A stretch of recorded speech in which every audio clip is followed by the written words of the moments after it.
बिहार की राजनीति में दो बयानों की खूब चर्चा हो रही है। एक नीतीश कुमार के बयान की और दूसरे जीतन राम मांझी की। जीतन राम मांझी कहाँ जाएंगे, क्या करेंगे, इसका धीरे धीरे अब रास्ता साफ होता नजर आ रहा है। लेकिन इन सारी बातों के साथ साथ जो नीतीश कुमार ने बातें कही है वो बातें काफ़ी महत्वपूर्ण हैं।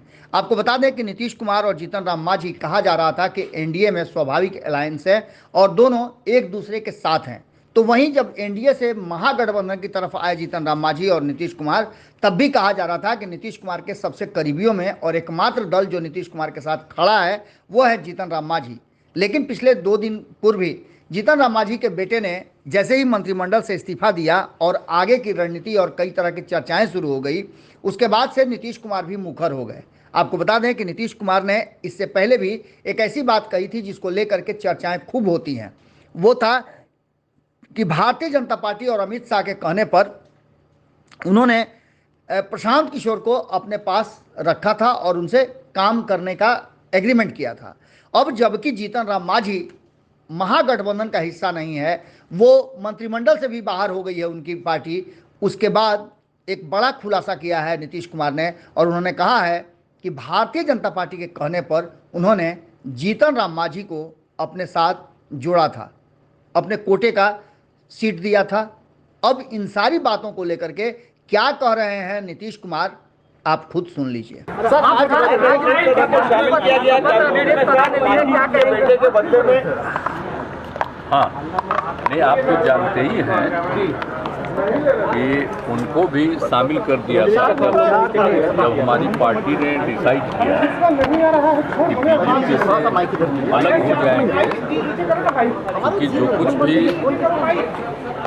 विधानसभा का चुनाव हुआ था उस चुनाव में तो आप जानते ही हैं ना, उनके लोगों की तरफ से हम लोगों के कैंडिडेट्स को कोई सपोर्ट नहीं किया गया, हम लोगों की तरफ से दे दिया गया।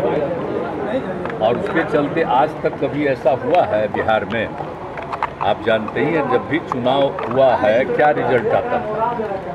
और जब वो मेरे साथ थे और शुरुआती दौर में हम लोग उन्हीं को ना पढ़ाते थे और बनाते थे। इस बार फिर वो साथ किए तो जो कुछ भी हुआ तो हमारे पार्टी के जो लोग भी चुनाव लड़े हैं सब लोगों ने कहा, जीतने वाले ने भी और हारने वाले ने भी, उन लोगों का सपोर्ट नहीं था, लेकिन हम फिर भी तो रह रहे थे। लेकिन अब अपने लोगों के इच्छा हो गई थी कि नहीं साहब, अन्य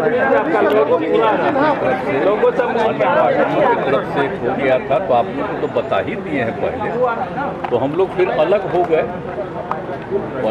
तो उसी में वो चूँकि बीजेपी के लोगों की इच्छा थी कि उनको आप अपने साथ करके अपने शेयर का उनको दे दीजिए टिकट, दे दिए थे। लेकिन जो थे जीतन मांझी, तो आपको मालूम है हम रिजाइन कर दिए थे, आपको याद है लोकसभा के चुनाव के बाद, और हमने अपनी जगह उस व्यक्ति को बना दिया। अब अभी क्या बोलते रहते हैं उनको नहीं पता है, पार्टी का कोई नहीं चाह रहा था कि आप छोड़िए, तो हम छोड़ के उस आदमी को अब कोई दूसरा नहीं नाम दिया। हमने इसलिए सोचा कि हम हटेंगे तो हम एक शेड्यूल कास्ट को बनाएंगे, तो हम कर दिए थे। और उसका तो उनका ठीक रूप नहीं था, तो 2 ही महीना के बाद पार्टी का लोग, तो हम शुरू में हमारे बाद में हम स्वीकार कर दिए कि कई लोगों को हटा दिया, तो फिर हम लोग आ गए। अब बाद में फिर जब ये आए तो कहे कि रहेंगे, तो हमने कहा कि भाई इतना ज़्यादा आप लोगों का काम किया, तो अभी मीटिंग होने वाली है, क्या जानते हैं ना विरोधी दलों की, यहाँ पर वो जब थे तो वो भी चाहते, गवर्नर साहब से बात किया, उनके इस्तीफा का भिजवा दिया, स्वीकार किए, बाहर थे लेकिन फिर भी स्वीकार किए। और तुरंत हम जो नया मंत्री बना उनका भी उसी दिन 13 को ही भेज दिए, तो उनका आ गया।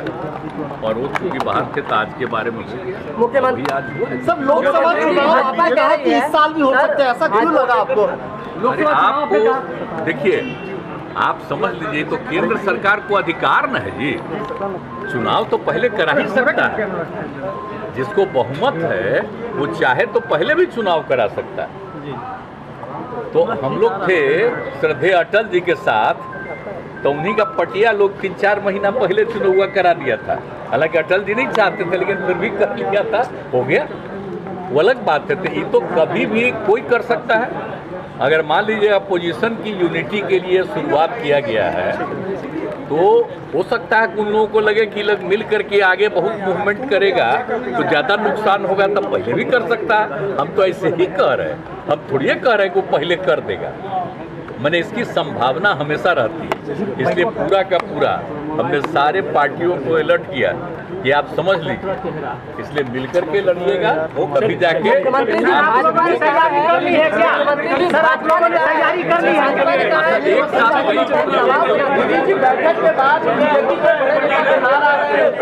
अमित शाह पार्टी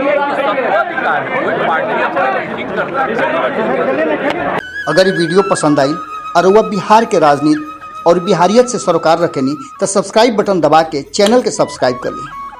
ओजे एगो घंटी बा, ओकरा बटन दबा देला से कुल सटीक और मारक खबर रुआ मुफ्त में मिल जाई।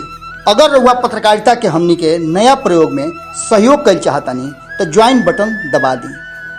पेटीएम नंबर नोट कर ली 9386816700। धन्यवाद।